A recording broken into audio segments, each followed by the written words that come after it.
Hey guys, what is up? Kaiser58 here. I'm updating you guys on the new video that just recently came out. I have a lot of questions. I have a lot of actual answers and stuff that should be suggested, and here are my answers to a lot of those things. I should be running an IAT is what a lot of people are saying. Well, I can't. The car's too old to even run that kind of data. That would tell me the intake air charge. Yes, that would be the most accurate way to represent. The theory behind this test is, though, with the infrared thermometer, as it may not be the most accurate as to what the air is, the theory behind it is the fact that if there is warmer air coming in through the filter's temp should increase on the surface. Should. This is the theory behind it. This is kind of the basis of the test.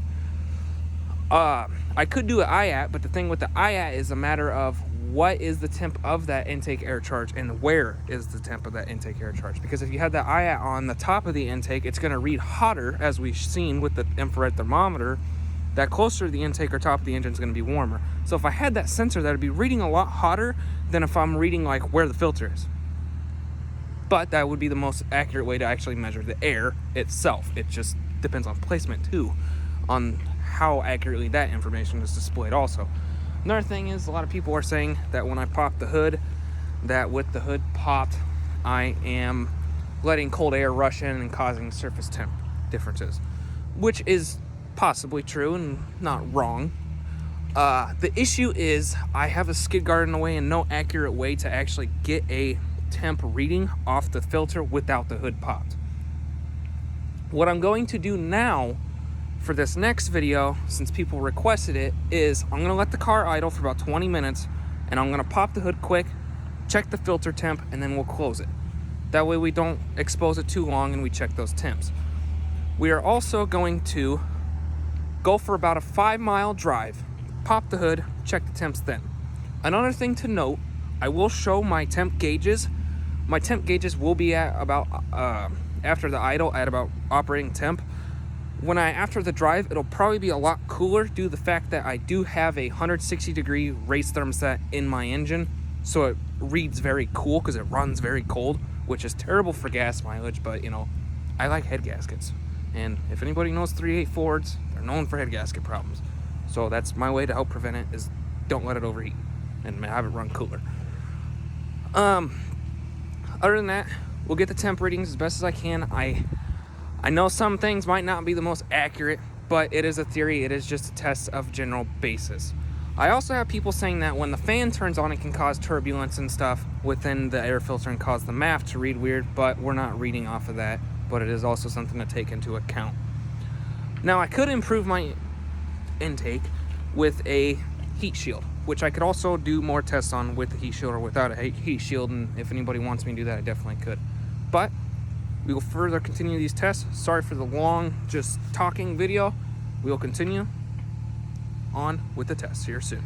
Also, we will show you the outside temp. It is nighttime. It is cold. A lot of people are also saying to test it when it's hot out in the summer. I will be having another video come out for the summer, and we'll be running the same if not similar tests. And that'll be what we do. All right, we are back. The car's been idling for over 20 minutes. Outside temp, it says 53. My car is wrong this time. It's about 35. We're operating temp. I'm gonna pop the hood quick.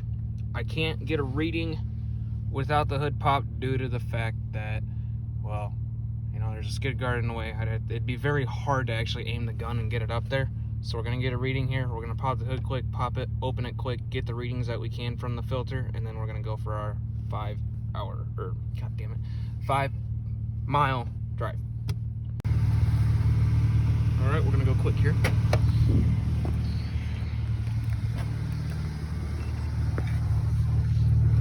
Pop our hood fast. Actually, we'll try and pop it as little as we can.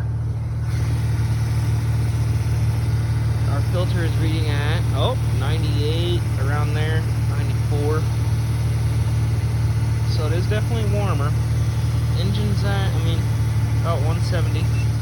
Factory air pull location, about 67. Well, we're running about 80. Obviously the hood's up, so it's gotten a little cooler since the hood's up.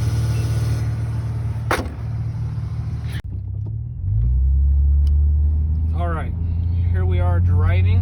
I am not going to record the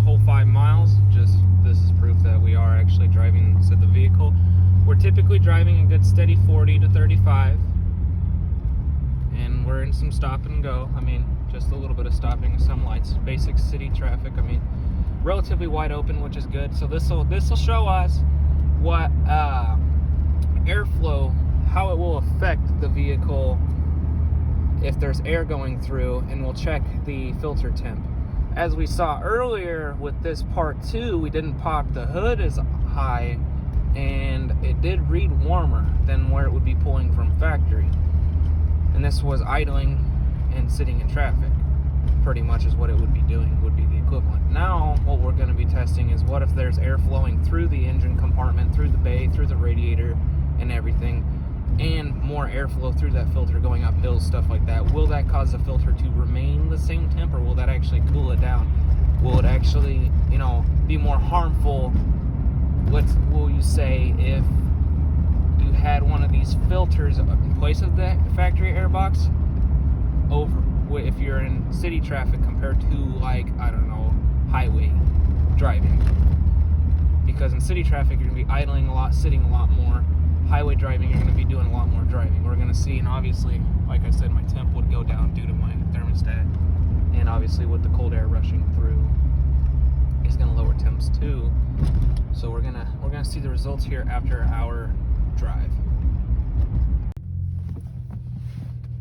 All right, we have just arrived at the 5-mile location. That is our current temp on the vehicle.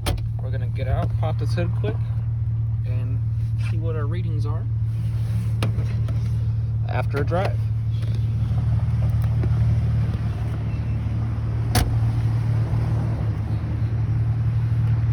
Pop the hood quick here. Oh, come on, you cunt. There we go. There. And we are reading at about 83 degrees, 80 degrees, 82, and then our factory air intake full spot is reading about 43. So, in conclusion, you do run cooler while driving, so it would be better for a highway use. Obviously, it's getting cool now because it is exposing more of the air, but that does prove that it is a warmer air intake. Yes, that is true. If you didn't run a hood, it would be a cold air intake. I will run more tests once it's warmer. In this case, yes, it is a little bit more warmer by about 20, 40 degrees, something around there. But you also have to factor in volumetric efficiency and that you're pulling in more air in general. So in this case, yes, a factory intake would be better for a vehicle. More times than not, it is cooler.